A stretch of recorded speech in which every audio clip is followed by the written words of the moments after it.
One of the things I like about the hymns, the old hymns, traditional hymns, this is a traditional service, is it reminds me of sitting with Mom in church singing the songs.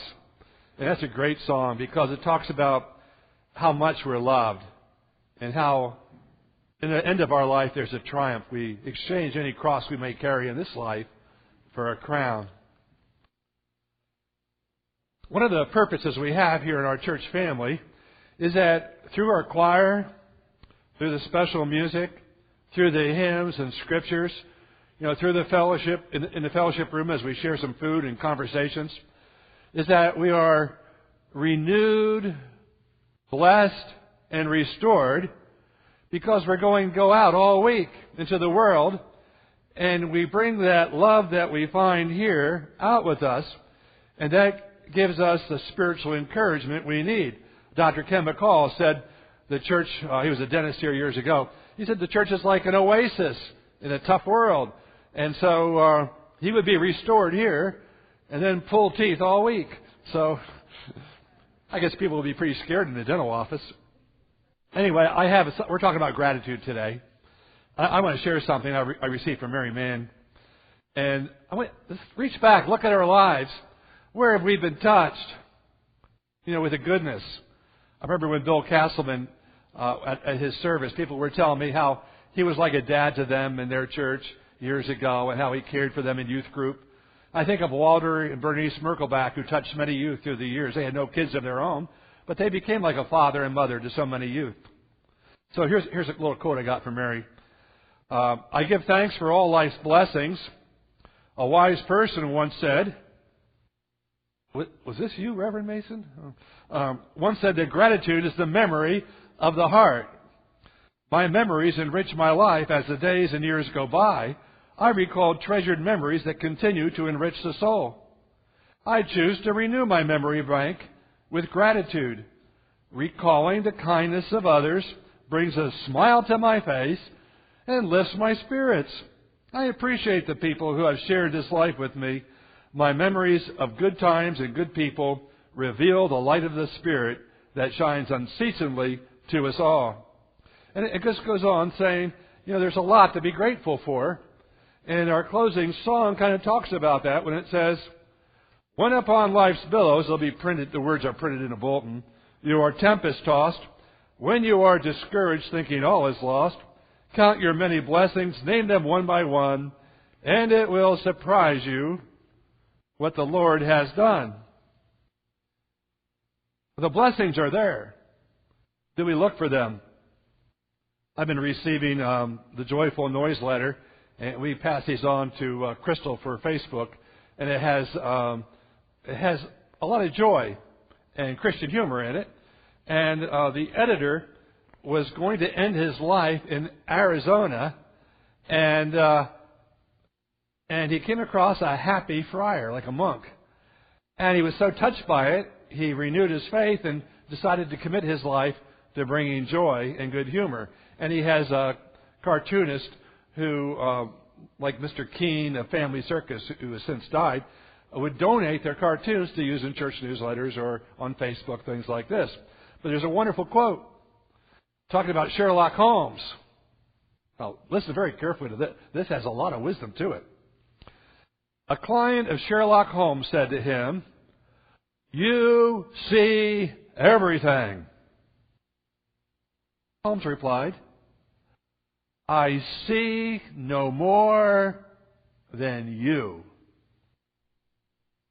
But I have trained myself to notice what I see." Do we notice our blessings? Do we notice the goodness around us? He trains himself to notice what he sees. I just love that. Now, the other side is to go through life and maybe not show much gratitude. Dear Abby. You ever read that? Dear Abby. I'm going to read to you the most requested letter. This is the one that people request the most to reprint. Number one of all the letters that she has written about, "Dear Abby, I am the most heartbroken person on earth. I always found time to go everywhere else but to see my old gray-haired parents. They sat at home alone, loving me all the same. It's too late now to give them those few hours of happiness. I was too selfish and too busy to give. Now when I go visit their graves, I wonder if God will ever forgive me for the heartaches I must have caused them." This was number one. I wish I could talk to her. Your parents only want your good. Your grandparents only want your good. They love you from heaven. Don't be defeated in life. What we do is we learn from our mistakes and failures. Well, the Bible goes one more step beyond counting our blessings, which is a wise practice. But Jesus teaches an extra step here. And it's very, very important. And by the way, before I go into the Scripture, notice how Jesus' ministry was financed. When Dr. Boswell was reading the close, that there were some women along, including Joanna, wife of King Herod's chief financial officer, whose name was Chusa. He was rich. The women financed it. They followed along and paid the bills. Joanna was also there to bring the spices and the ointments upon the grave. Well, so one thing we need to know about Jesus, people were attracted to him, and the two things that were going on. Well, number one, he is full of love coming out. Presence of love. Secondly, a presence of joy. He's smiling, he's happy, he loves nature, he's full of joy, and I guess the third thing, he's controversial. Now the Pharisees, because he's going to be invited to dinner, were a group. Pharisee means separated. And I'll tell you who. Simon was the Pharisee in this story, and he was separated from you. Yeah, he didn't like you. Hey, we're Gentiles. He is separated from the Gentiles. He's separated from non-kosher food. He's separated from those who don't follow all the rules the Pharisees made. He's separated. But he's going to do a dinner party, and it's in the city, and it's big news, because when you invite Jesus, you have got the social event. But he has mixed feelings about Jesus. He doesn't like Jesus' teachings. And this time the Pharisees were really turning against Jesus, and along with the Herodian group want to kill him. But he still is going to have a successful party. And the dinner is shaped like a horseshoe. And you eat laying down. He invites Jesus, and he has this great dinner. And the people who came are really feeling special. Now Jesus comes in, and he's not offered hospitality. When you come in, there's supposed to be a basin of water to wash off your feet, because you've been walking where the camels have dropped and the donkeys have dropped and into dirty streets. There's no water for Jesus. You're supposed to greet like the French do and give your guest a kiss on the cheek.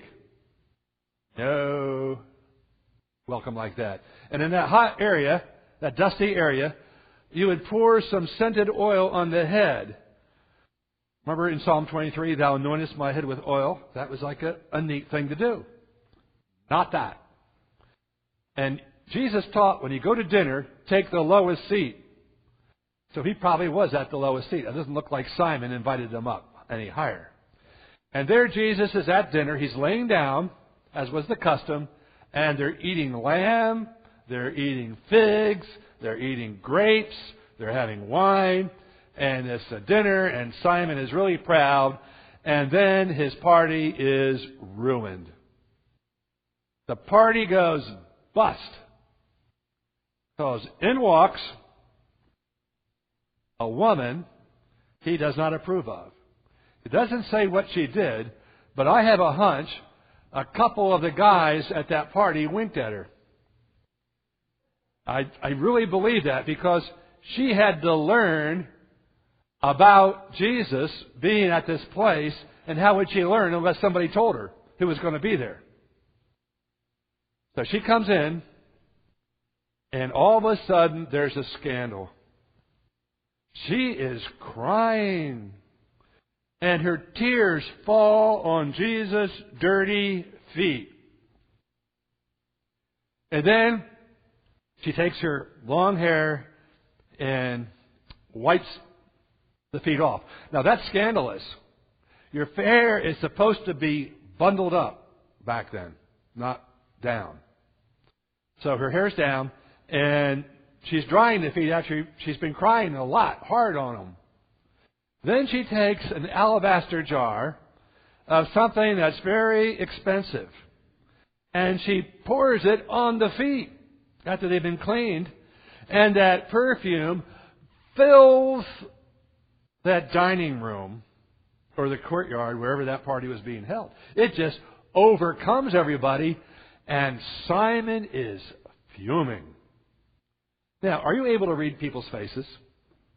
Now, in church, I could read your face. But the choir could read your face when you're looking out. And if it goes like this, it means you're deep in prayer, during the sermon. And if the arms are folded, sort of scowling, it kind of means maybe you burned a lunch or something at home. But in other words, your faces give off a lot. And his face is full of wrinkles and frowns. And Jesus is chuckling inside. He knows what's going on with Simon. And he says, Simon, you're really upset. He's kind of chuckling, I think. And Simon, I have something to say to you. And Simon, he responds in an interesting way. He's polite. He says, Teacher, not a prophet, teacher, speak. I think he did it like this. Teacher, he's frowning, remember? Speak. You ruined my party. And Jesus says, I have a story to tell you. 2 people owed debts. One, 50 denarii. That's 50 days worth of work. The other, 500 denarii. That's 500 days of work. That's a couple of years' work. And the creditor forgave them both. Now, Simon, which one loved the creditor more? And Simon is still feuding. He's steaming still. I suppose the one with the 500 denarii, the one that was bigger. Still pouting. Jesus responds, you answered correctly, Simon, as you're pouting over here. You answered correctly. The one who is forgiven little loves little. I don't think Simon had too much love. His faith was based on work and rules. It wasn't based on love. And he didn't do that many things technically wrong, though he could have been doing legally things that were morally wrong. They figured out ways to evict people from houses and take things from others and do it in a legal way, or not care for your parents and do it in a legal way. The one who is forgiven the most loves the most. Then Jesus turns to the woman and says this. You have to listen very carefully what Jesus says, because it's not what you think. He doesn't say, you gave me a big gift, you're forgiven. You did a wonderful work, you're forgiven. It was not that. It was this. Woman, He's smiling at her. Your faith has saved you. Her faith in Jesus saved her. Go in shalom. And that word for peace means everything you need for a good life. Everything you need. Go in that kind of shalom. Go in that kind of peace. And what a wonderful, wonderful story. Now, what Jesus is teaching here, and He also teaches, which I preach in the fall, on gratitude with the 10 lepers, Jesus is looking to gratitude that is expressed. Now, the first kind of gratitude, which is good for me, is to warm, cranky old pastor head's heart. Okay, that's good. Let's warm it up a little bit, count the blessings. But it's a second step to look at my life and you to look at your life and see where we thank others, like fathers on Father's Day, or thank our Creator. And it's a double blessing, because when we do that, Shakespeare would like this, it's twice blessed. He talked about mercy being twice blessed, but this gratitude is twice blessed, because when you share the gratitude, your heart is better, and the person hearing it, that heart is better. Now, Jesus says this about our service. Jesus says that it needs to be done with love. If I do a service, it's good, but there's no reward in heaven. Jesus is not proud of me unless I do it with love. So I could do two different things. The same thing twice. One without love, Jesus is not impressed. One, same thing again with love, and Jesus says, look, Pastor Ed's finally shaping up to something here. That's good. In other words, it has to be done with love and kindness. Well, I think it's really important to share our gratitude. And we have these gratitude stones, and we'll have these in the front of the church. If you lost yours or need another, we have them here. And all it does, it reminds us the spiritual truth Jesus teaches, which is express it. You say it, and then perhaps we do it. I have a book here by Dr. Steiger. He was professor of preaching as homiletics in Boston University. He died around 1947. Just a great professor. And he served as a minister student, must have been in 1919 or 1920, in Cape Cod. And he's comforting this dear lady in the church died. And he went to visit her husband. And he went to comfort the old New England sea captain. He sat with him for hours.